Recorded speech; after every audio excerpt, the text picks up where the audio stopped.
Hello, hello, everyone. Can you hear me? Wonderful. Thank you, everyone, for being here. As participants continue to come into the room, we'll just let you in and come in and join the conversation. I'm Cynthia Ruffin. I am and I want to welcome you all to the first of a speaker series here at Antioch University, sponsored by Colors and the LGBTQ Youth Counseling Services and the LGBTQ Specialization at Antioch in Los Angeles. My pronouns are she and her, and I'm the director of the Colors program, producing this series along with the LGBT specialization. So I want to briefly tell you how this whole thing came about. So for those of you who don't know, Colors offers free and unlimited mental health services to young LGBTQ plus identified individuals under 25 and to their parents and their families and their partners. Now our work is about serving people who have been marginalized and have little access to services. Now, we all know how challenging this year of pandemic and protests and political upheaval has been. And it's been all the more challenging for our young queer identified, our young gender non-conforming identified, and our young trans identified youth who've been quarantined at home. Now, almost weekly, we've been hearing reports of vicious attacks against the trans community just 2 weeks ago. Actually, when I wrote this, it was just 2 weeks ago, but now I believe it's just 2 days ago. Another trans woman was brutally attacked here in Los Angeles. Now for this panel, we are going to be centering on trans resilience, trans strength, and trans action. In fact, this panel is a call to action. And I hope that every one of you here will understand after this ways that you can stand up and step in with us. So welcome to this brave space. I am the guardian of this space and I have some housekeeping notes for you. So first is, all of your microphones are on mute. All your microphones are on mute. Now, if need be, I can unmute you to ask a question, for example. Other than that, your microphones will stay muted for the duration. So it's the best way to not get distracted. Sometimes people walk away and forget their microphones on still, and we can hear everything that's going on. So it's just so we can stay focused on the conversation that's going to be happening. So there, Q&A. So now at the bottom of your screen, you'll see there are two things. One is a chat box where you can put things into. The other thing is Q&A. So if you have questions, please type your questions right in there. I'll be monitoring that box, and when we stop for questions, I will go through them. Sequoia, my dear friend Sequoia is here. She will monitor the chats. So if anyone wants to post a resource they know about, or they want to give a thumbs up or a high five or anything like that, that is the place for that. This panel will run approximately 50 minutes and there will be 20 minutes for questions. This panel is being recorded, so you can access it on our Antioch University YouTube channel, and you'll also be able to access it on the Colors website about a month from now. We've got a brand new website coming up, so look out for it. It'll be coming a month from now. I just have a couple of thanks that I'd like to give before I hand the mic off to Dr. Jackson. I would like to thank you, first of all, to all of our panelists who are here this evening. I'm sure Tanika might have a thanks, Dr. Jackson will have a thanks, and Jessie as well. Thank you for being here, taking your time to be here with us, and tell us about the fabulousness that you're bringing to the world. We'd love to hear about it. I also want to thank Antioch University for hosting this evening. I want to thank Mark Howard, Provost at Antioch, in the Office of the Provost, very much for doing this. I want to thank Dr. Tanika Jackson and the LGBT Specialization for co-sponsoring this event with us this evening. And behind the scenes, I want to thank Harold Hale, who is our IT maestro, who is keeping us moving forward and making sure that we don't have any issues this evening. And Sequoia Thompson, who is here volunteering and monitoring our chat for us this evening. So with that said, I'd like to introduce Dr. Tanika Jackson, our new Director of LGBTQ Specialization at Antioch in Clinical Psychology at Antioch University, who will say hello and go over our participant agreements. Have a wonderful time, and I will be back at the end of the show. Thank you, Cynthia. Hello, everyone. Hello. As Cynthia stated, my name is Dr. Jackson. I am the new director of the LGBT Specialization at Antioch University, LA. My pronouns are also she and her. The specialization is in the business of training students to effectively work with LGBT clients in the community. We have partnered with Colors to give the students a unique, and I would say necessary, opportunity to gain training at counseling centers specifically servicing the LGBT community. Antioch and Colors are charged with bringing awareness to and educating others about the lives of LGBTQ identified individuals. So the panel's discussion today is just one example of that profound work. I am honored and excited to be a part of it. Of course, as always, Cynthia did a great job thanking everyone, and I just want to reiterate that you do not know how much we appreciate your help, your time, and your commitment to this work. So I want to thank you again for taking the time to be with us and engage in this conversation today. So let's get started. First of all, I want to encourage you, bring your whole self into this space. Bring your whole self. This is one time that we want you to feel seen and appreciated, okay? Listen with your eyes, your ears, and your heart. Listen to understand, okay? We want you to know that this is a brave space. Safe space is connected to comfort, right? So in opposite of that, a brave space requires you to be courageous, right? And lean into discomfort. So lean into compassion today during this panel. Be courageous in what you say and how we hear this information today. So again, welcome, and I'm looking forward to it. Thank you.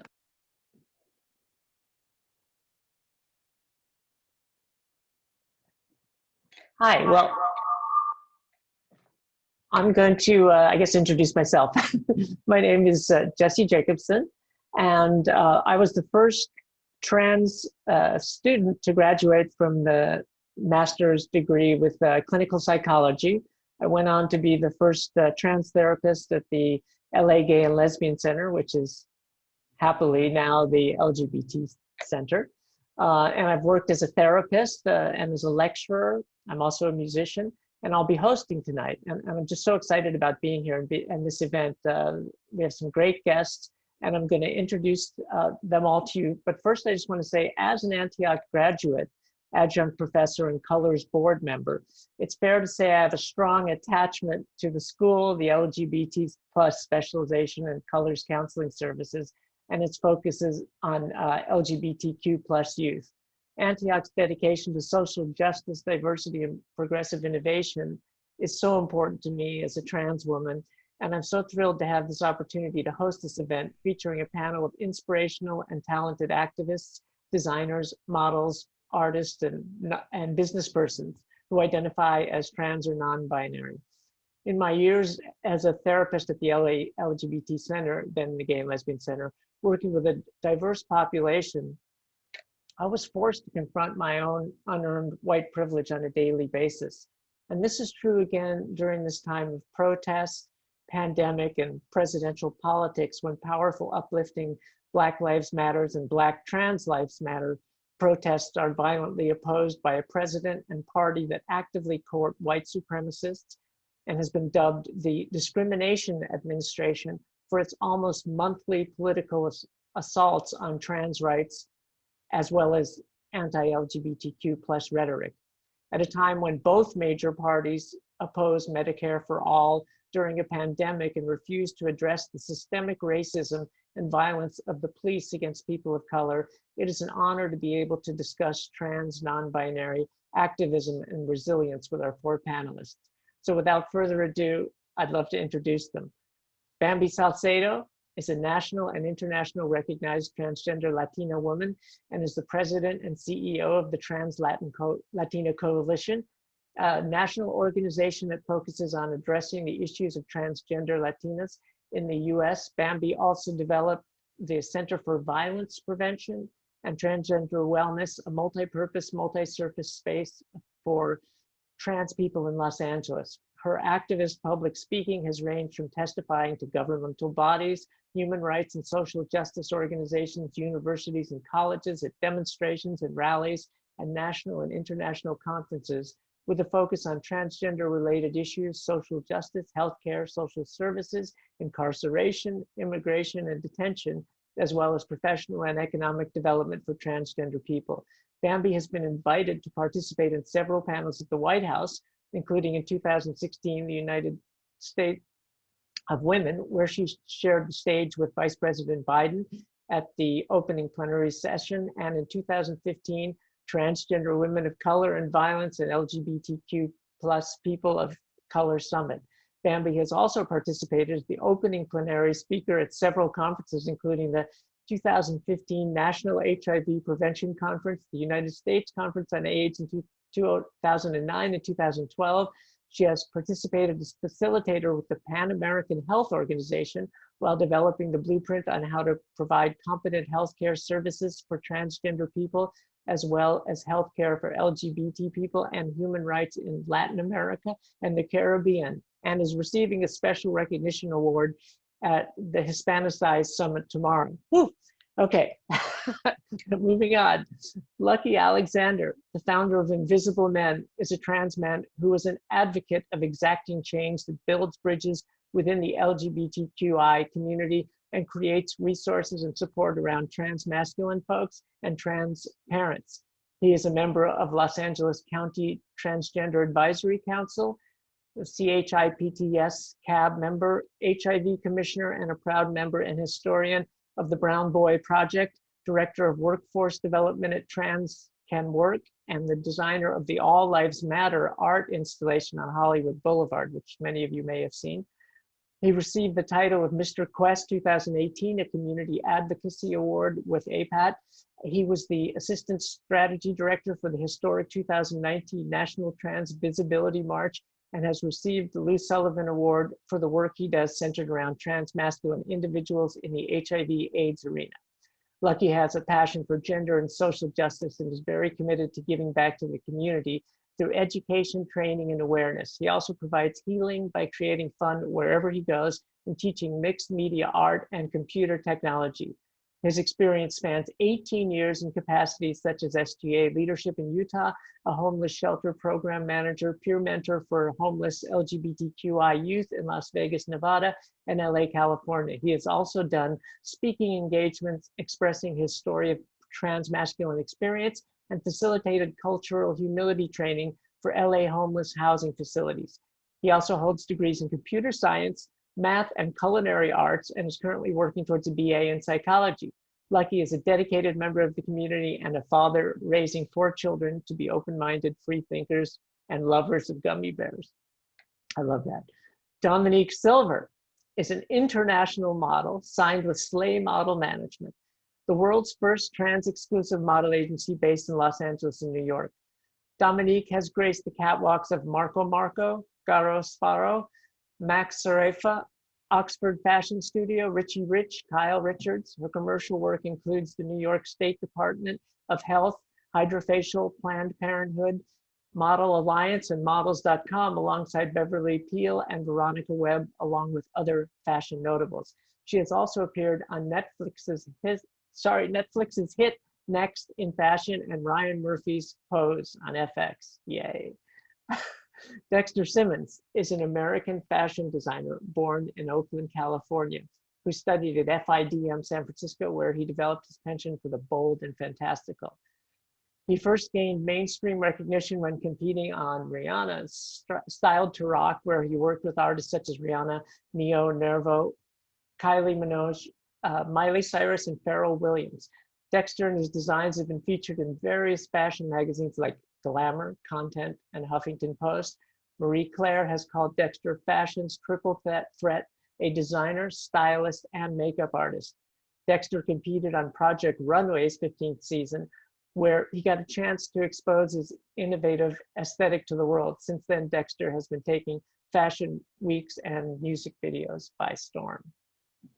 Okay, let's jump into the questions. I mean, what a group. Okay. First of all, I'd like to ask each of you, how have you been during this past year? How have you dealt with the pandemic and being in quarantine? I'll start with you, Lucky.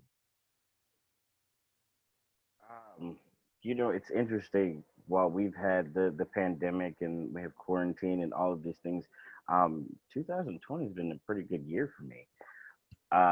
with the exception of not being able to leave the house.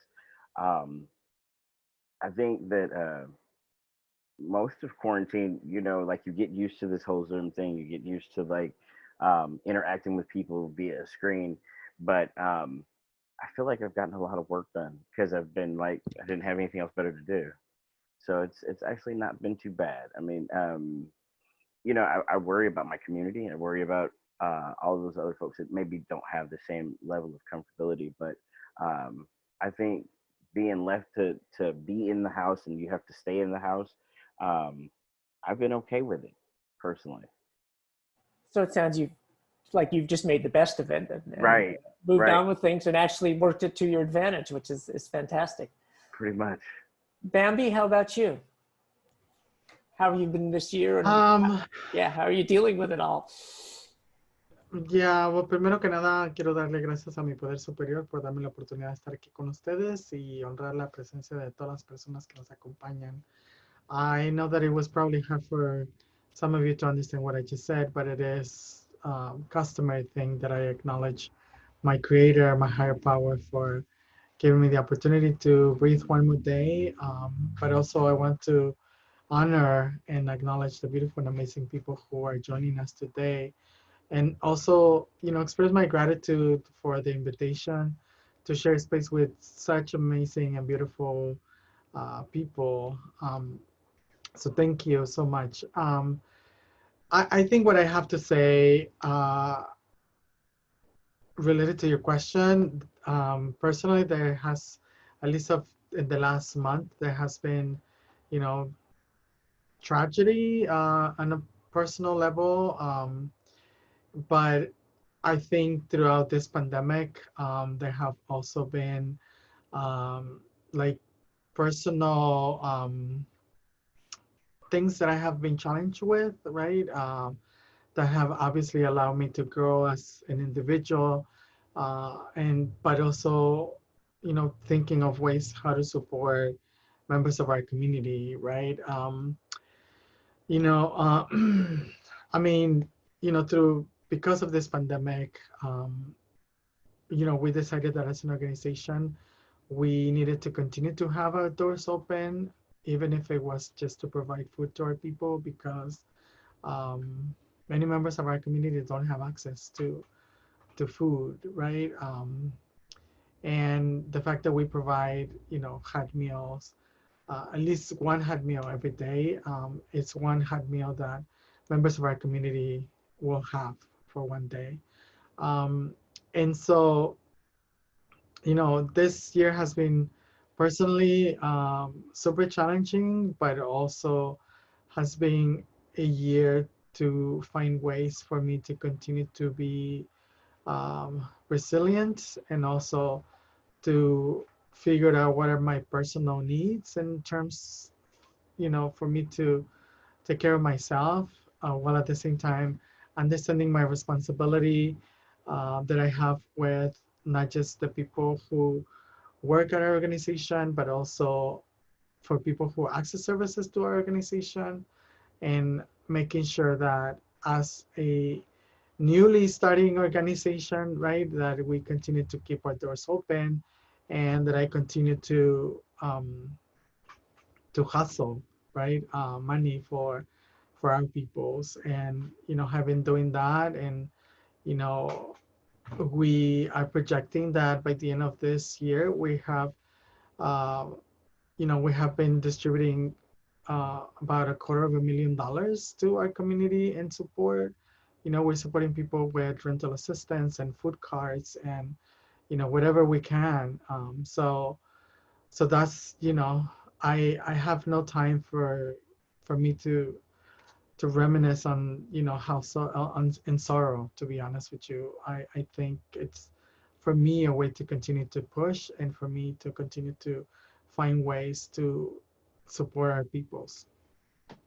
Well, it's so important that you touch on all the economic ramifications of the lockdown, of the pandemic, and of everything else. And we'll get more into detail on that as we go. Dexter, how about you? Are you muted? Can you unmute? Oops, okay. So I'm gonna just send extra message. Can you hear me now? Is that better? Yes, now we can hear Okay. you. Yeah, okay. So yeah, I guess most of the year has been a little weird. Like, I don't want to say it's been a great year. I feel like a lot of people who are probably watching this have had a rough year. They've had to move, they've lost things.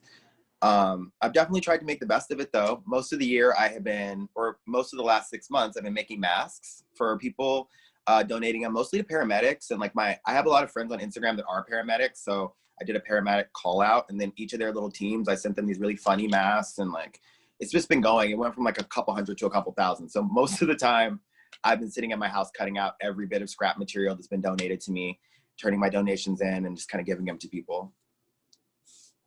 Yeah, I hope, go ahead. oh, yeah, I hope you don't mind my mentioning that you told me earlier that you're literally going out and giving them to people, you know, homeless people on the streets. And I think that's just amazing. And that's the sort of thing that there's your resilience. I mean, that's what we're all talking about. Yeah, it's weird. It's so loaded. I think the moment that I get in front of a camera and I can tell a lot of people about it, my brain just goes, oh, it's fine. You already did it. And it's like, it's hard for me to, you know, to talk about the things I do for a good reason, because I feel like there's sort of this invisible magic, like you just do them. And, but yeah, no, it's been interesting. San Francisco is a weird place to give things out to the home. It's magical, but then every once in a while you have this crazy experience. So I went from like it being really fun to being a little scary, but I still kept going. And I gave out like quite a few, some of them on Market Street, and then I did a lot of them in Oakland.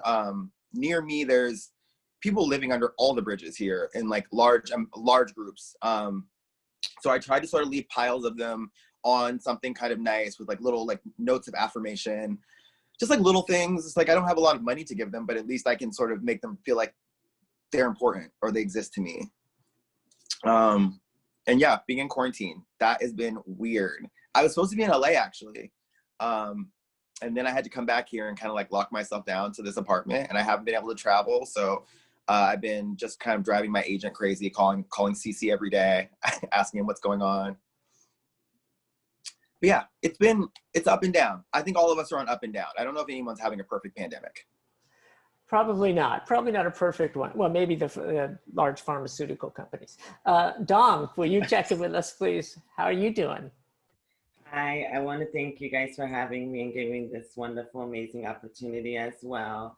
And the pandemic and the quarantine, as Dexter says, I will follow, it's been very up and down. You know, I have spent a lot of time, you know, quarantine, which I'm a very social person, so that was totally different to what I'm used to. And I had, in the beginning, it took me like a month or two to accept it. You know, I was like fighting it and I wanted to go out, but you know, everything was closed, and I had panic attacks like every other day because I was thinking that I was at home with my mother who's at high risk for COVID, and I didn't want to give it to her, and it like really stressed me out. So I ended up like finding peace with like meditation and like working out and strengthening my mind. And I just honestly like gave everything to God and make sure that it was out of my control, so I didn't drive myself crazy. And I traveled a lot, which is really weird because I know you weren't supposed to travel, but I traveled like 3 or 4 times during the pandemic, which was crazy because as an avid traveler, I'm not used to being in airports with no one. Like, and everything was like shut off. Like you had to walk like 20 minutes to get to your plane because, you know, no stores are open. And it was really surreal, to be honest. And I'm glad that I came out a bit stronger now. And actually I'm like been really busy lately since after things like worked out. And I'm really happy that I got this time to just sit and discover myself and get to therapy and find time to just be with myself, because I was always out and about and giving everything that I had to everyone else, and then I'd never kept anything for myself. So I'm glad that the pandemic happened because it gave a lot of time for me to focus on myself and my issues and my traumas and get therapy and work with relationships that I haven't worked with, that I didn't really have time to work with. And so now I'm like, you know, back and working on my therapy and working on my issues. And I'm really kind of grateful for pandemic, you know, because if not, I wouldn't have time. I would keep going in this vicious cycle, and I probably would not be in the place that I'm at now. Well, it sounds like everybody's kind of finding some silver lining in there. Yeah, and as you've all said, it's going to be extremely up and down. And I'm glad you mentioned the panic attacks, because even people who don't know what a panic attack is and have never had one before are having them during this lockdown, because it is a difficult time. So it's a panic attack is something we think somebody else has, but we can all have that. And it's a very frightening experience, because you don't know what's happening unless you've had one before, and then maybe you'll have some idea. So this leads me to the next question is, what is it that's allowed you to be resilient? You mentioned God, and you've mentioned just finding some hope in it, but where else do you find your strength? You know, how do you keep it going? I usually pull it from like my family, my close friends. I have a really good support system of people around me that I reach out. I'm learning to reach out more, because as like a individual, I never really reached out to people for help. And so now I have a great amount of friends that I've known for years. I have an amazing agent, and now I have a therapist and my family. And I just take, you know, I use that to power me.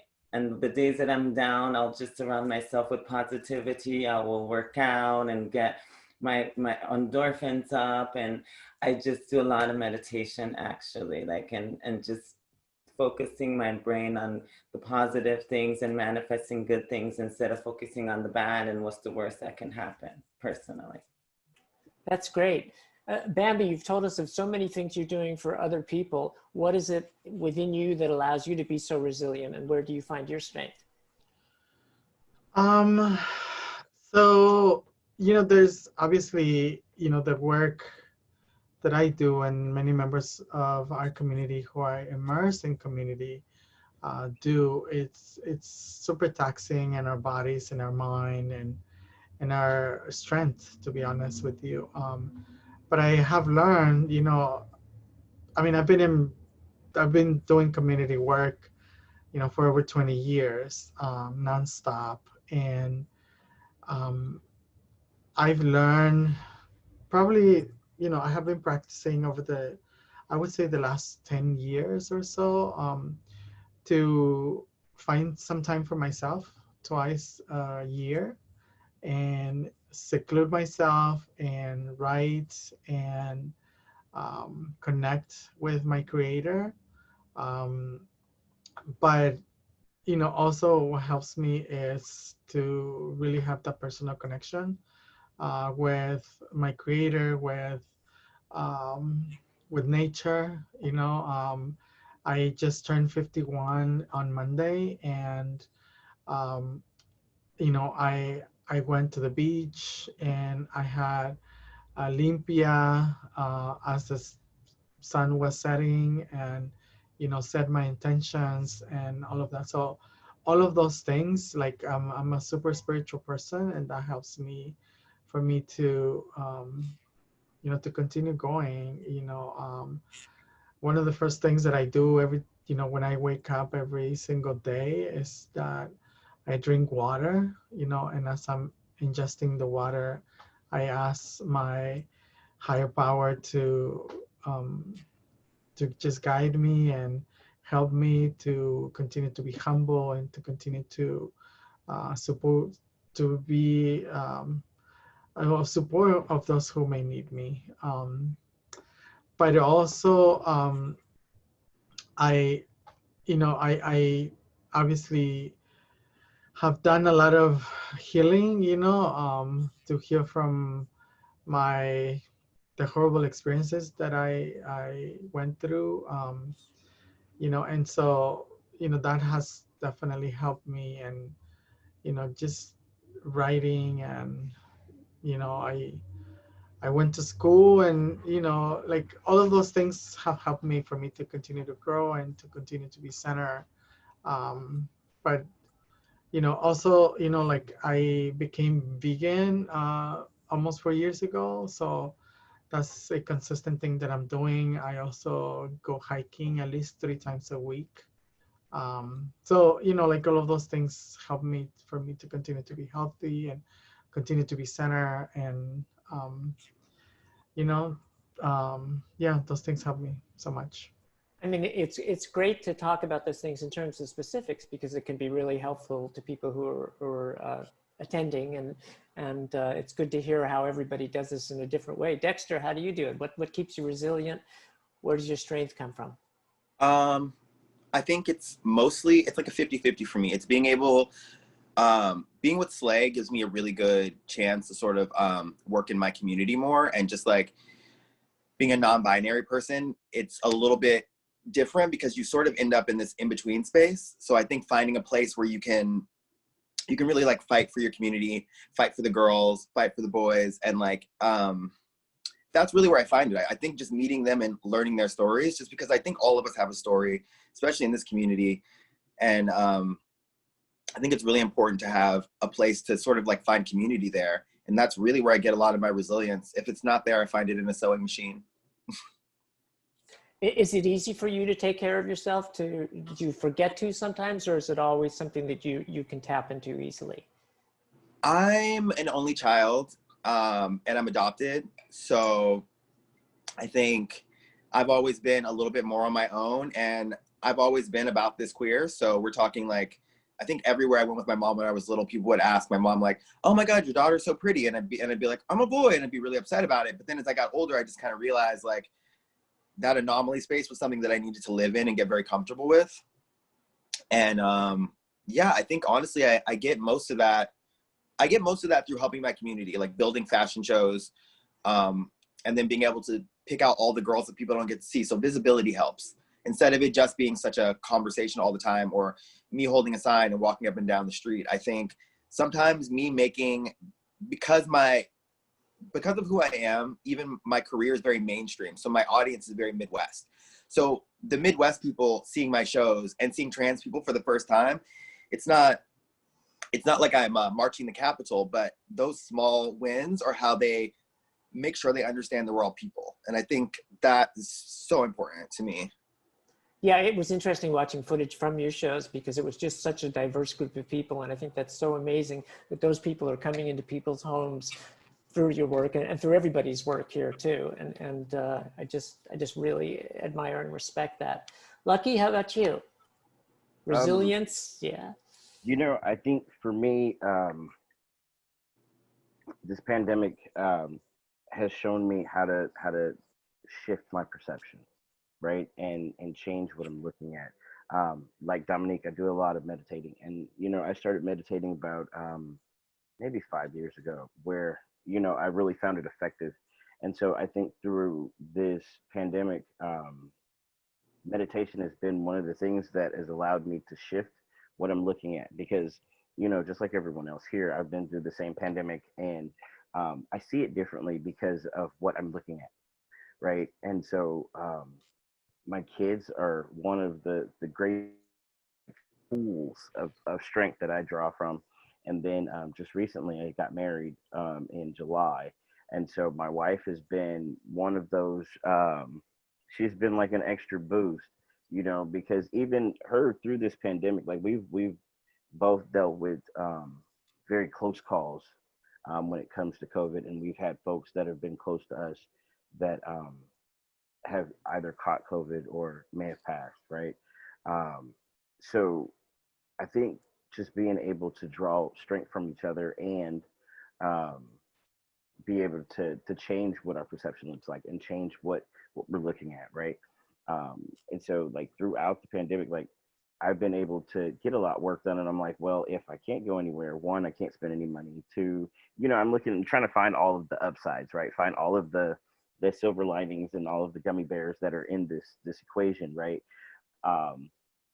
Because I'm like, yo, like if I don't have anywhere to go, and we're all stuck here, then let me build. And so like building for my community and building out not only my organization, but like trying to help other organizations that are coming up, and like really kind of lend that, and being able to like still be in so many different places and be at different conferences and be in different spaces all at the same time, I think is also what COVID has given us, right? And we're all able to interact still and travel, sort of. I just travel from one room to my computer, but it's it's one less plane ticket, but still being able to deal with and engage with community has been definitely one of the upsides to this. Well, yeah, and you touch on another aspect is that those of us who have significant others that live with us, or children or families, are going to be affected in very different ways. Certainly, we've talked. I think Cynthia talked in her introduction about the trans kids, LGBTQ kids who are stuck in situations where they can't leave their home in families that are not necessarily accepting, and that is just such a major issue, including abuse and neglect, and I think those are the sort of people that we hope to reach out and give a message to, and having all of you talk about the ways in which you deal with these stressors is really so helpful. I'd love you, and all of you, feel free to ask each other questions or whatever you want. I just love also to talk about your activism and organizing work in and for the trans community. How you got to that place, and what it is that's most essential for you in that. And anyone who wants to answer that, feel free. I can say that I fell into it accidentally because, I was watching like everything that was going on, and what happened. And to me personally, like a lot of my friends started to reach out to me and ask me if I was okay. And I honestly got like kind of tired of telling everybody like, I'm okay. And I appreciated that they're inquisitive about it. So I just decided on my own to just broadcast a message, like a public service announcement to people, since I have like a good name and a lot of respect in my community, to let people know, like, I am affected. I've been dealing with this for my whole life, like, the issues of race, etc. And I wanted them to put a face to a name of a horrible thing, and, to show them that I am okay, but, I'm still affected. So I kind of fell into it, not accidentally, but then once I got in it and I thought about it, and since I have so many good respect, so I had a lot of respect, I ended up just doing it. And being a Black trans in this world now is like it's very difficult. And I used to, I didn't really like want to accept the challenges and all the racism that was happening. So I just spit the bullet, and I just said, hey, I've been a victim of racism my whole life. Like, this is what racism looks like. This is a person that suffers from racism. And, it's someone that it's not like, oh, this happened to that person and I don't know them, but no, it's someone that and I can always put a good face and smile and laugh, but it affects me. But I am okay, but I'm working on it. So then it just like snowballed, and I felt like people started to get behind me and give me forces and broadcast my public service announcement, and it gave me like strength and to give back to my community, because I've always wanted to give back to my community and I didn't really know how. And with this, I found my place, and I felt content and full with being an activist. And that's how I started my activism, mostly online and signing petitions and bringing awareness to issues that people think are not so close to home, but they're close to home, closer than you think. That's great. Dexter, people also talk about conveying all these things like intersectionality, where race and gender and ethnicity and religion and all those things come together. It seems like what you're doing in terms of fashion is you're presenting, letting us know about all of that, in an artistic sense. Do you feel that way?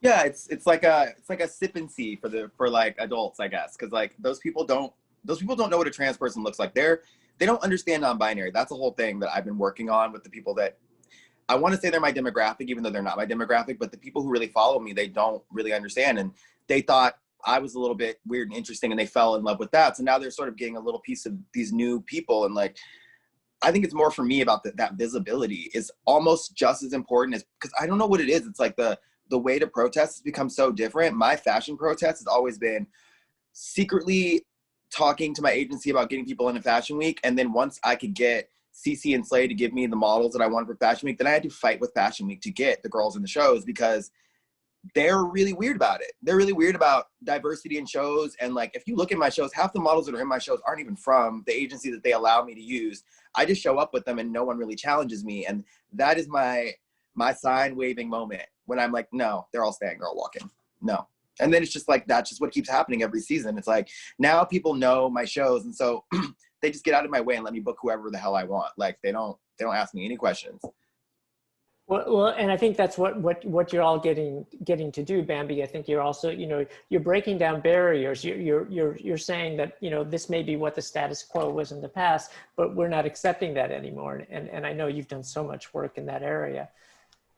I don't do shows without trans visibility or non-binary visibility. I've never done a show without it in my entire career. I just don't talk about it until now. So like 10 years of making clothes, this is probably one of the first conversations I've had about it, because I like to kind of be silent about it and just let it happen. Like, why does it doesn't need to be, I don't want to get any stars for it. I just want people to see it. I want people to see my work, and I want them to see my friends. That's fantastic. Bambi, how about you? I mean, I know you've broken so many barriers, and I think that, the intersectionality is, they should name it after you. Oh, well, I always say that I am an intersection walking, right? I am a mujer, trans, Latina, emigrante, ex-convict, person in recovery, living with HIV. I mean, a sexual assault survivor, both in prison and on the streets, sex work, right? Like, I bring my experiences as who I am everywhere I go. But, the truth is that, the way I have learned to do the work that I do and that we do as an organization, it really is to understand the changes that need to happen within our society for us to be able to change the structures that continue to marginalize us.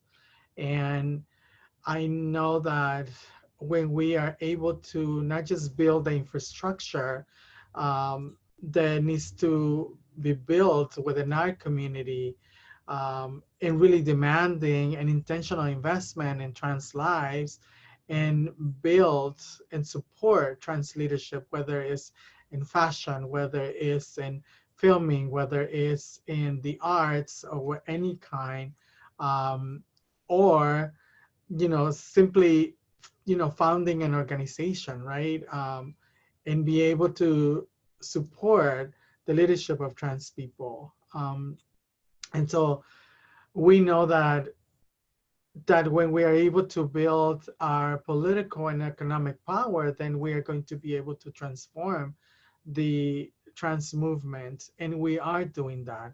The Trans Latino Coalition has been influential in really building the trans movement, right? Like, we have an integral part of the trans movement nationally, and I'm going to even say, in other parts of the world as well.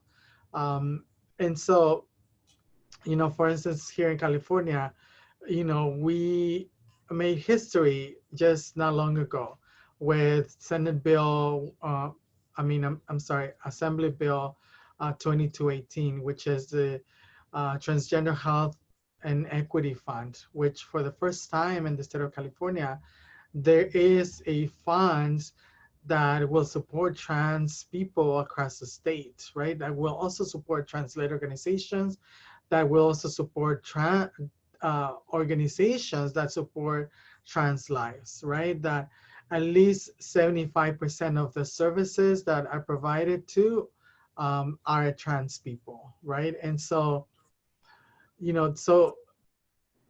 learned that for the first time in the history of the state of California also, there has never been a bill that was introduced, crafted, organized and pushed all the way through the governor's desk until 2020. And those efforts were led by the Trans-Latino Coalition, in which obviously we built a coalition across the states of translated organizations. And, you know, we know that despite the opposition, you know, and despite the fact that every single time our bill was in committee where we told that our bill was going to die, you know, we made it all the way through and it was signed.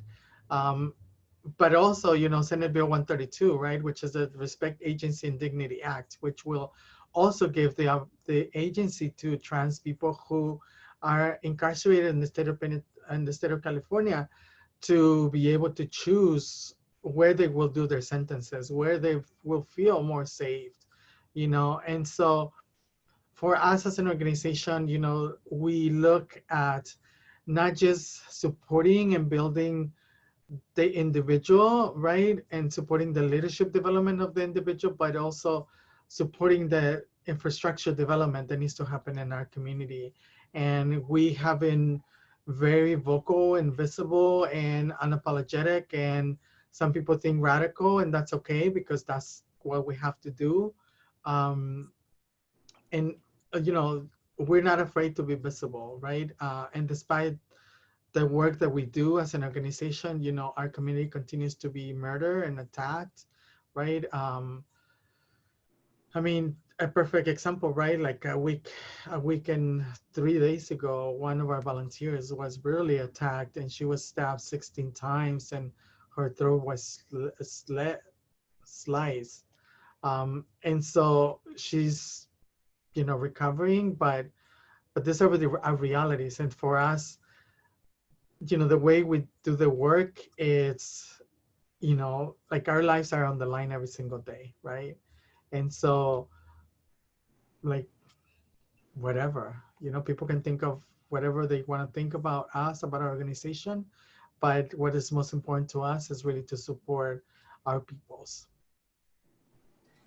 Wow. I mean, it's remarkable, all the things that you've achieved, you know, and it's transforming, you know, the conversation around everything, but it's actually transforming things on the ground.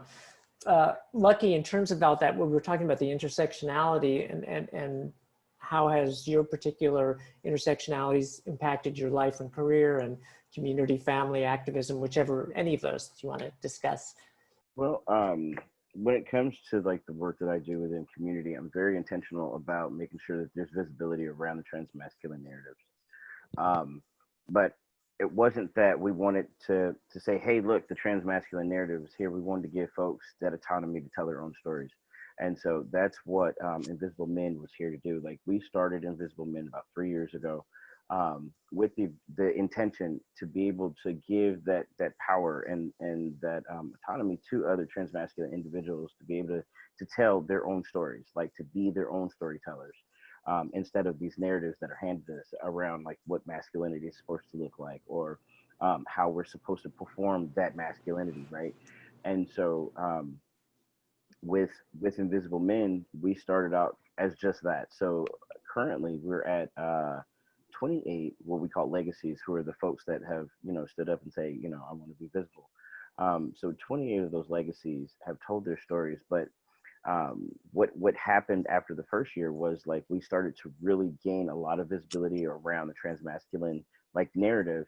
And we said, well, you know, at this point we could reach out to a lot of other organizations and be able to link in with those organizations that are already doing work and say, hey, look, we'll train you and show you like what it looks like to engage with transmasculine folks, because our narrative looks much different than maybe our non-binary siblings or our trans femme siblings. And so we wanted to make sure that all of those folks knew like what does that look like to walk our road, even though each and every trans person is different when you talk to different trans folks. But for the transmasculine individual, there are unique challenges that we come into, like for example, going to an OBGYN, you know, office and you look like me, right? And, you know, I still have parts that need to be checked on in those particular offices. And because of all of the experiences that I had when I started to transition, and all of the lack of resources that were out there for transmasculine folks, I said, well, if they're not out here, let's create them. Let's figure out how to find them. So for all of the resources that we can't identify and find those folks that are willing to work with us, we just create our own.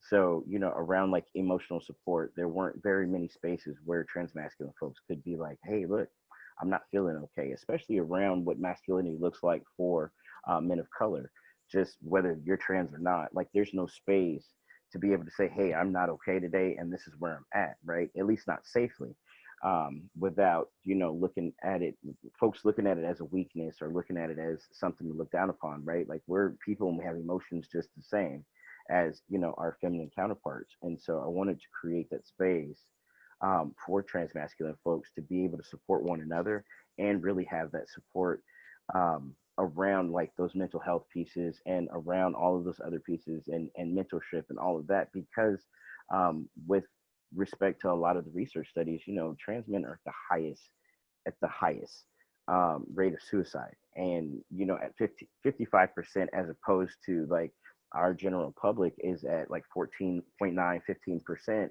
And then even our non-binary counterparts are looking at something like 26%. And then we have our trans femme counterparts that are like 27, 29%. But transmasculine folks are at the highest rates of suicide. And that's ideology and or attempting suicide, right? And so I just wasn't about watching my community, my respective community in particular, these transmasculine folks that, you know, I'm having communication with and engaging with, and like I'm losing people left and right to suicide, and no one's talking about it, no one's bringing those things to light. So I said, you know, like we need to support one another, and we need to be here for one another. And so we created those spaces. The same with the HIV work that I do. I had a best friend that, you know, he was 18 and found out that at 18, we found out that he was HIV positive. And of course, you know, 20 years ago, I was like, death sentence, right? Until I started really doing the research. And here we are 20 years later, and he's still my best friend. He's still with us. And as a masculine person, even though he was a gay masculine person, I wanted to make sure that that space was there, especially because trans men aren't really looked at when it comes to the HIV arena. And being that we are the most sexually diverse demographic when it comes to all of the other different, you know, gender identities or sexual identities, like we're the most sexually diverse. When you look at the stats again, 90% of trans men or transmasculine folks identify outside of being straight. So whether it's pansexual, bisexual, or otherwise. And so if we're not being studied in HIV research and studies, and we are the most sexually diverse, and we're sleeping with the quote unquote risk factors, then why aren't we being studied, right? So Invisible Men was mostly about like getting that visibility around like, what is our narrative really? What are let's debunk those myths around transmasculine folks that a lot of the world has. And so that was a lot of my motivation around building Invisible Men. And then, you know, there's a lot of different things that I do also in the community around policy, around a lot of different things, policy, mental health. It's a lot. And then the All Black Lives Matter mural, like, kind of brought a lot of that stuff to light, because then people were kind of looking at me after that, like, hey, what do you do? And so like then a lot of what Invisible Men does kind of was given more visibility. Yeah, it seems like so much of the political discourse is around trans women, and we of course hear of the murders, but talking about suicide and in the transmasculine community is so essential, because it's such a perfect name of your organization. It was hidden, and it is something that even in a lot of the organizations that I've, you know, associated with or known, where it seems so much less is known. So it's so important what you're doing. Thank you. And speaking of the politics, it's a scary time for trans, non-binary, and all of our brothers and sisters. You know, how do we cope with that? You know, we've got an election in 2 weeks that is a really caustic cauldron of, you know, hatred and anger and all that, you know, contrasted with all these amazing, powerful protests. I mean, what do you tell young people? What do you tell the people who are voting for the first time? It's, you know, it just seems like a terrifying time. Yeah, it's, you know, it's interesting because I have 3 adult children that are all of voting age. And so the only thing that I can tell them is to vote, and that this is a right that you have and it needs to be exercised. And that this particular voting cycle and election cycle, really, our lives are dependent on it. And literally, as people of color, as trans people, as LGBTQ people, as people that are outside of your white Republican people, we're like, our lives are in danger. So like, vote. And I can't tell you who to vote for, because that's, you know, vote for what makes sense. That's what I do ask, because some of what's going on with the current administration, like 99% of it doesn't make sense. So definitely, I tell the younger generation, do your research, really look up and find out what these candidates are doing, find out what they support, find out what they don't, find out who they support, find out who's supporting them, because all of those different factors will tell you a lot about, you know, who you should vote for. How about you, Dom? I mean, you know, how do you look at all this, and with these politics going on? How involved are you? What does it mean to you? And what would you tell young people? I try to like not get so involved because it kind of like stresses me out, and like I know that it's something that in the end I can't control, but what I can do is like guide people to pick the lesser of the 2 evils, you know, because I can't say that I support anyone 100%. And I try to like, you know, when the debates and stuff goes on and people like get into those conversations, I'm very non-confrontational. So I just kind of like sit in the corner, and like, that's when I play dumb, when I'm not really dumb. So I luckily, I mean, not luckily, I choose to have that way because I don't want to get into these debates about everyone, but I will encourage everyone to vote. And I make sure like all my friends are registered to vote, and I tell them, you know, this election means a lot to me as a Black woman, as trans, you know, and as marginalized community, like this really means a lot, and it depends on who you vote, that's how we're gonna stand in our relationship. So it's a very difficult situation. I try to like walk on it easily because I don't want to get upset, but I know like a lot of people that have like stopped talking to people that they've known for a long time, depending on who they're voting for. And, you know, I'm not anyone to tell anyone what to do. Like I can just guide them in the right direction.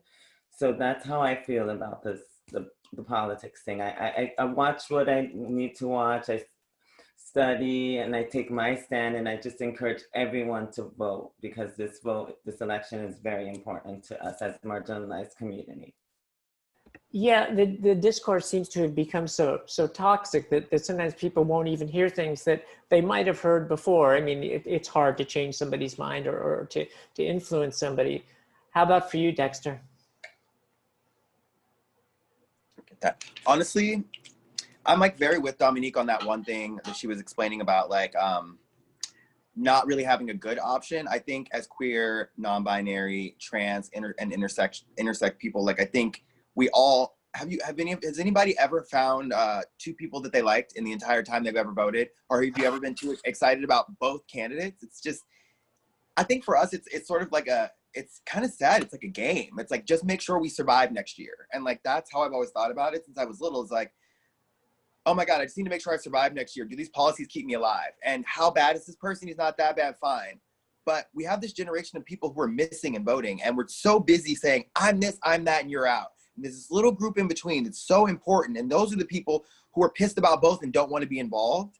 And those are the people that I think are the most important to reach, because they're like unhappy with both candidates, so they've opted out. And I just think it's so important, especially people in our community that feel that way. Like both of these people don't speak to me. This man isn't going to speak to me either, you know, and like these 2 older white men are never going to understand the issues of these like younger people of color. Like it's hard for a lot of my friends to get behind that.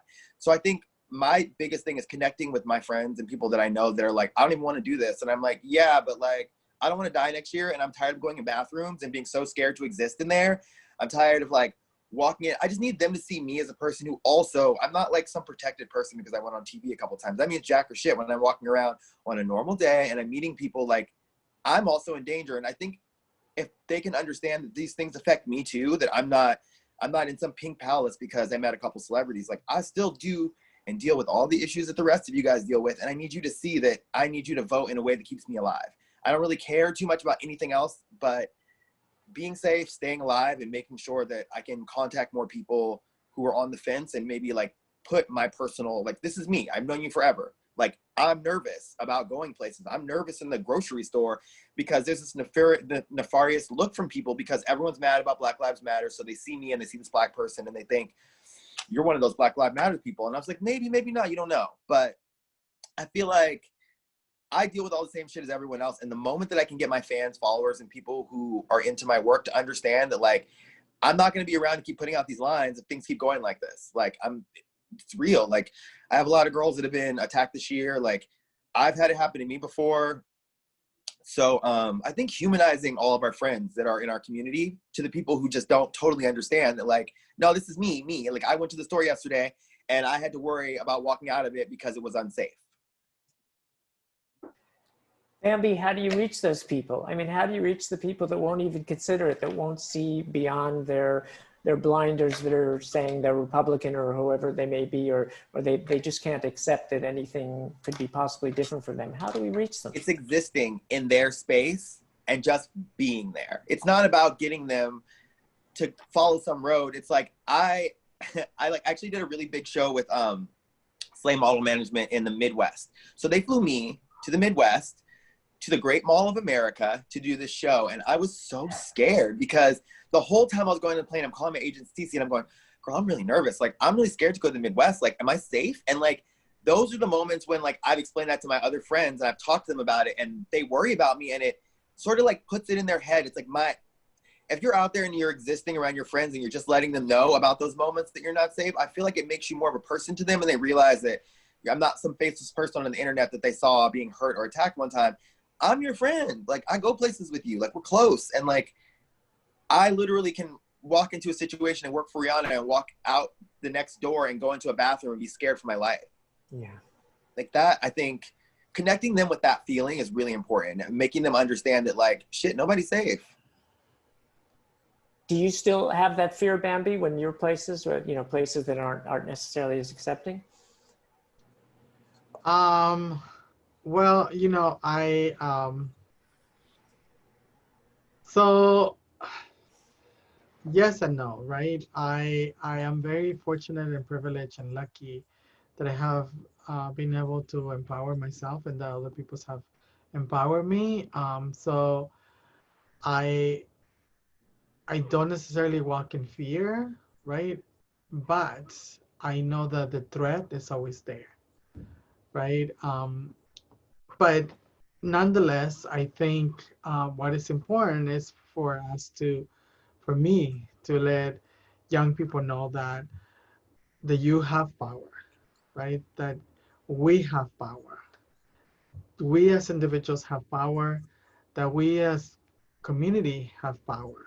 And we need to learn to exercise our power, right? It's important that we live our lives unapologetic and unafraid. But in order for us to be able to do that, we need to change the structures that have marginalized our peoples for centuries.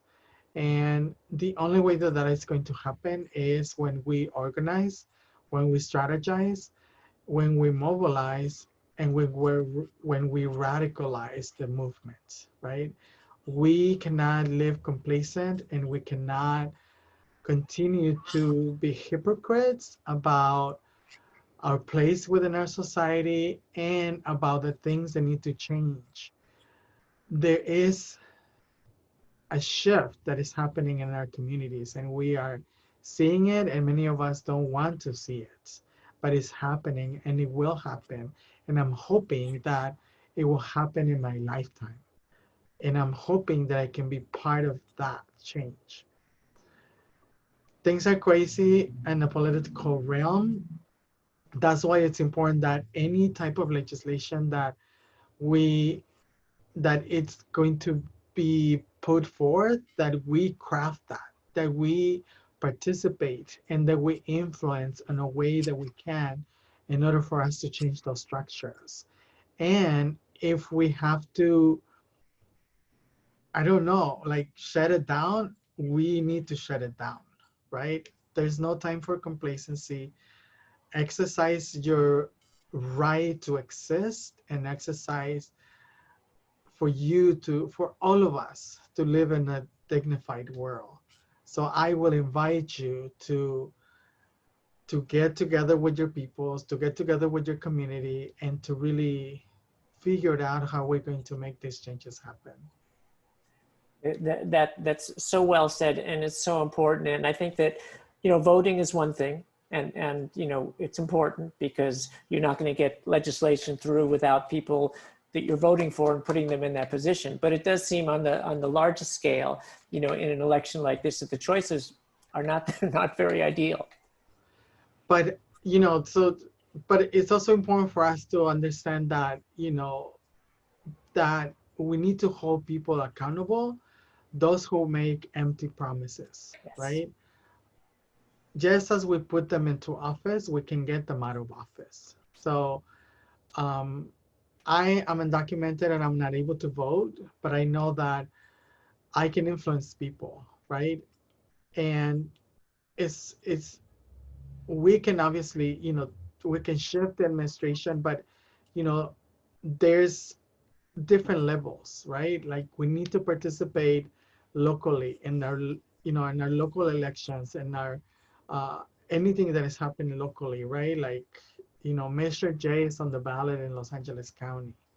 So we need to vote for that, those who have the ability to do that. At the state level, right? Prop 21, we need to have affordable rent for people, right? Also Prop 16, right? It's diverting, diverting the, oh my God, I have it right here and it skipped, but it's going to overturn the oppression that has brought to Prop 209, which is, oh man, it just skipped my mind, but a multiplicity of issues, right? Yes. That we can participate locally, state, and nationally, right? That's just in politics, but as peoples, as resilient peoples who have existed for centuries, despite the fact that they've tried to erase our existence, we're still here and we're going to continue to be here. We just need to really focus and figuring out how we're going to make our lives better. Well, and the protests and uprising that we're seeing are so essential too. And that is part of the system. I mean, that is guaranteed in the Constitution. People are trying to shut it down and say that it's not right. But that is part of what America is. And, for all its incredibly flawed history, that's one of the good things. So the people who are reacting negatively and saying that this is somehow an attack on the system don't really seem to understand the basis of the Constitution. Shut it down. Right? I mean, sometimes that is what has to happen. And, for people in marginalized communities, I think it's so essential that is the only way that their voices are going to be heard out there, because the system is trying to shut it all out. I mean, you have 2 presidential candidates, neither of whom is supporting Medicare for all during a pandemic. And that affects trans people and people of color inordinately compared to the rest of the population. That's why it got silent, because. Yeah. Hi, everyone. Hi. So wasn't sure who said that. It was background noise. We like that. So I just wanted to be mindful of the time and say it's about 7:10, and I wanted to look at questions. There aren't any, there's one question in the Q&A right now, but I love where we started to go, because we do have an election coming up in less than 3 weeks. Right. And, you know, this administration has been dubbed the administration of discrimination, right, and has tried to erode all of the advances, so many of the advances that were made for the trans community over the last 4 years. They've just systematically tried to break things down and break things down. So I'm glad, Bambi, thank you for mentioning some of the propositions and measures that are on the ballot that we can actually look towards to really support the trans community as we move forward. And, you know, looking at who is going to support the community a little bit more and more, right? The question I have right now in the Q&A is about, can people just give one more time just with the organizations that you're with and the work that you're doing? Or actually, I can actually even go to this to Shasta, who's answering, who's asking the question, and ask her if they would like to ask this question themselves. Hold on a second. I'm gonna go to them right now. Shasta, would you like to ask that question yourself? Yeah, thank you so much. I'm just sitting here just in awe of all of your work and your beauty. Like I said, I'm a CMHC grad student at Antioch, New England, and I'm so appreciative of Antioch, LA putting this on.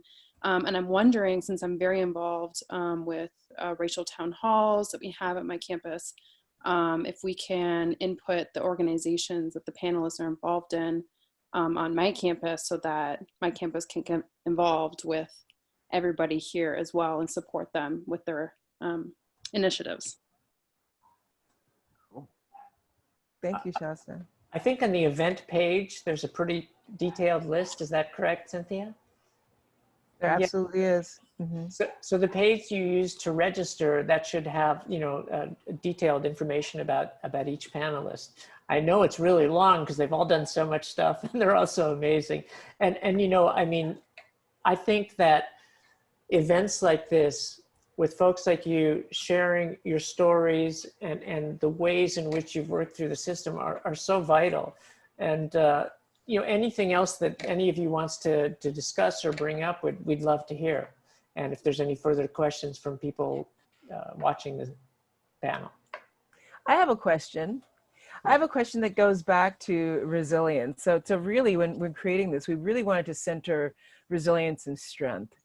And it was really wonderful to hear that everybody, you know, on the panel seems to have a pretty strong meditation practice in terms of centering themselves. And how about I want to hear a little bit about resilience that you might have learned from your families. I know, Dexter, you said that you were adopted, but, you know, adopted by someone, I'm guessing, you know, so the resilience that have come from your families, or maybe your given families, and your chosen families as well.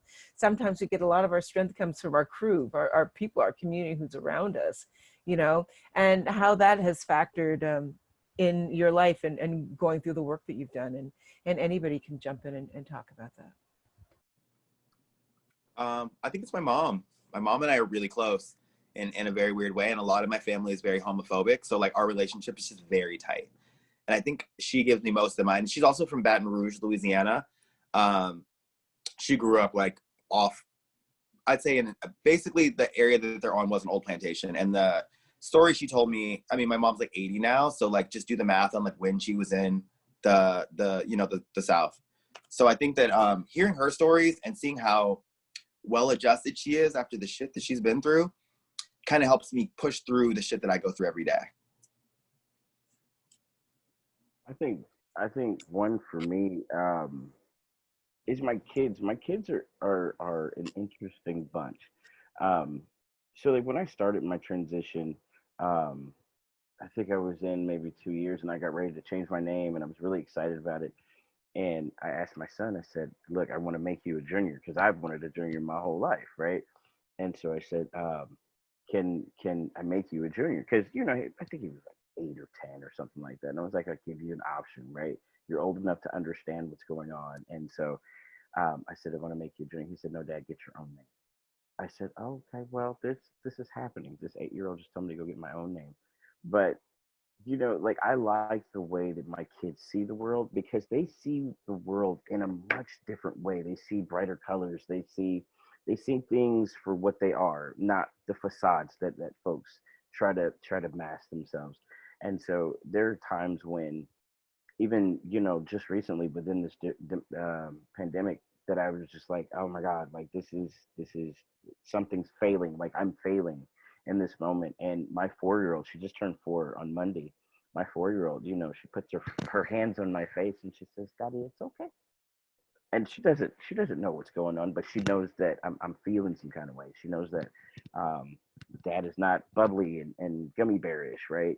And so she just walked up to me and put both of her little hands on my face. And so when I look at the the generations that are coming behind us, like the work that we're doing is going to impact them more than it will us. Like it may not be as immediate as we want it to be. It may not be that instant gratification that we're looking for. Like we want it fixed, not now, but right now. But I think knowing that the work that we're doing is going to better impact the next generations, and that this is the reason we're doing this, because we got to make sure they're okay, and we have to make sure they are going to be in a much better situation than we are. Like I tell my kids all the time, I want y'all to be my upgrade. I want y'all to do better than I did. I want y'all to be better than I was. And even with the mentorship program that we have, and with all of the other things that we do, watching our community grow and thrive and step up and meet that moment, the next moment, and the next moment, and the next moment, and knowing that we had a hand in that is what keeps me going. And I don't think it's a coincidence that your kids turned out to be so sensitive. I think probably might have had something to do with you. Just How a about you? little bit. How about you, Bambi?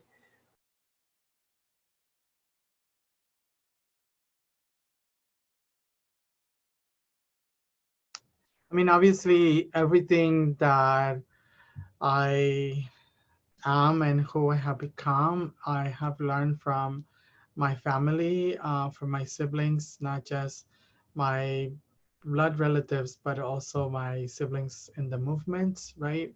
People who have uplifted me and believe in me for me to be where I am and, create what I have been able to create. And really, like we have created collectively, right?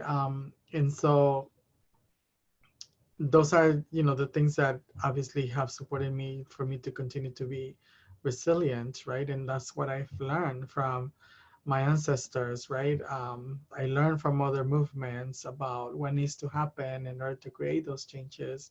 So, all of those are the pieces of the puzzle that, have uplifted and built, not just Bambi Salcedo, but also the Trans-Latino Coalition and, everything that we do and who we are, and not just as the organization, but I myself as an individual. It all comes from, our family, my family, relatives, whether they're chosen or just, siblings in the struggle. That's where where I've gotten all my strength and support. But I want to take this opportunity for, to really express my immense gratitude to all the beautiful and amazing people who are just not joining us, but also for the invitation to share space and stage with this beautiful and amazing and beautiful individuals. But I have to go. It's part of my self-care. I have been in my office since 7 o'clock in the morning, and I need to take care of myself. So, And you've got a big day tomorrow too. like this whole year has been full. So thank you, everyone. I appreciate you. Bambi Salcedo, thank you so much for gracing us with your presence. You are a warrior, sister, and yes, you are one of those whose shoulders we stand on. Thank you so much for being here and sharing yourself with us tonight. Thank you. Thank you. See you soon, everybody. Take care. Have a good one. Congratulations on your award. Thank you. Love you, Bambi. Bye-bye. Love you too, honey. Bye-bye. Thanks. Bye-bye, Vandy. So I Cynthia, do have another question here, and Great. it's from Jane Moon. Yeah. And I'm actually gonna ask Jane if I can go ahead and unmute her or unmute them, and they can, because I'm sorry, I did not see how you identified Jane, but I'm gonna go through and unmute you and let you ask your question yourself if I can find you here. Where are you, Jane?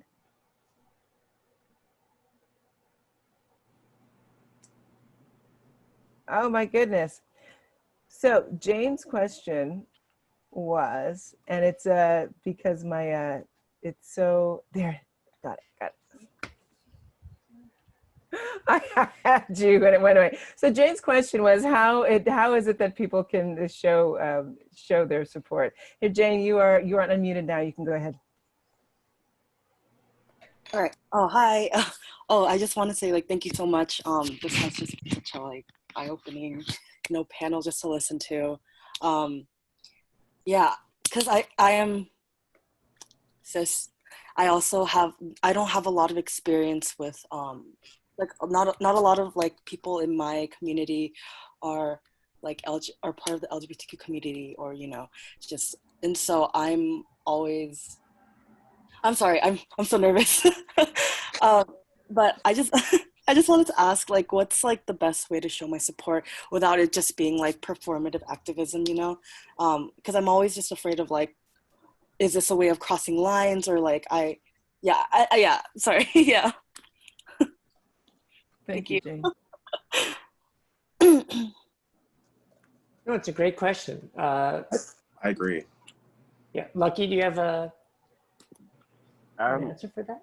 well, for me, I think that allies find a way to figure out like what the communities that they want to be allies for. Like, find out what they need. You know what I'm saying? Really talk to those communities. Really do your research.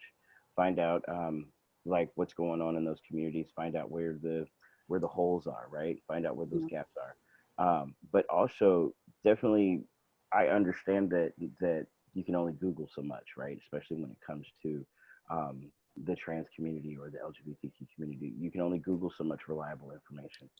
I would tell you to reach out to, community leaders or members of that community and really sit down and have a respectful conversation. Find out what their pronouns are, and really sit folks down and get to know people. Get to know like where are these gaps in these communities, and what is it that they need. But also, right, talk to your friends that are outside of the community. So talk to all of your non-LGBT folks, and really talk to them about being not only tolerant but respectful of the LGBTQ community. Okay, like really show show your friends how to show up, right? And really talk to your folks. And just like with all of this unrest, the racial injustices, right? All of our white folks, yeah, it's fun and it's great to call all of your black folks and say, hey, are you okay? But it's even more valuable to talk to all of your white folks or non-black folks, right? And talk to them about how they're treating black folks, and really showing up in that kind of way. Because once you talk to them and then they talk to their folks and they talk to their folks, now we have what's really gonna really start to affect change and really show people how to treat people. Because at the end of the day, all we want is respect. Just respect our choices, respect our paths, respect our lives, because we're no different than any other human on this planet. Oh, thank you. Yeah, I know we're running out of time. I just wanted to give Dom a chance because you didn't get to talk about who in your family or your background. And of course, the others had mentioned that family is not always just your biological family. How about for you? I find that I get a lot of resilience from using my platform with my agency. They gave me like a model talk series that I talk with other people in the marginalized community, and I give people a faith with what the issues are going on with. So I like to thank my agency for that. And I also get a lot of resilience from the younger generation coming out and the hunger that they have to listen, to learn, to be proactive, and those are the people that will make the change when we're not here. So I like the momentum that my agency gets from letting me have their platform, and I have like a model talk every 2 weeks, and I speak to different people and we talk about different issues. And to answer Jane's question, I feel like you just have to put marginalized people on the highest pedestal as possible, if that's what you want to support. If if you have a gay person, Black, LGBT person, treat them better than you would treat anybody else, even better than yourself. So that you can be an example of what people should do, instead of like posting or anything, or calling any friends. That's what I tell a lot of people, that just put everybody that's marginalized in the highest platform as possible. And of course they're going to fall, but the higher you put them, the less they'll fall, and it'll give a domino effect for people to see how to treat us as a marginalized community. So that's the best advice that I can give to people, and I've been giving to support, because people want to do performative activism, like I said, and it doesn't really help. Like the posts don't really help. And also, like he said, education. If you don't know about something, educate yourself before you go and speak to it about other people. Education is key. Contact someone in the community and learn about their story, learn about their struggles, and then pass that on to your non-marginalized friends or family members. And it starts at home. It starts at home, and you can make the ripple get bigger. What a great answer. And I think that's going to take us out, because I think we're out of time. Cynthia, you want to sign off for everyone? I just want to thank the panelists. What a great group you are. And I learned a lot of things, and I'm sure the people participating via Zoom learned a lot too. And thank you so much for being here. And we'd love to have you back again in the future. Absolutely. Thank you so much for being here with us. We did have one question left, and from Connor, that was about advice that we would have to young people. But I think that part of what Dominique said, what Dom said, and what Lucky said as well are kind of the path that we can start into and having that conversation. So thank you all so much for being here. Thank you to all of our audience members who came through. I think, Jane, one of the first steps is this: finding ways to come and be a part of something like this, and to hear, to hear what people are saying, and to learn and to understand. As Dr. Jackson started us off with, the whole idea of listening with your eyes and your ears and your whole heart, and bringing yourself all the way into the conversation and listening to understand. That is the stuff that you start to do to bridge, to make a bridge happen.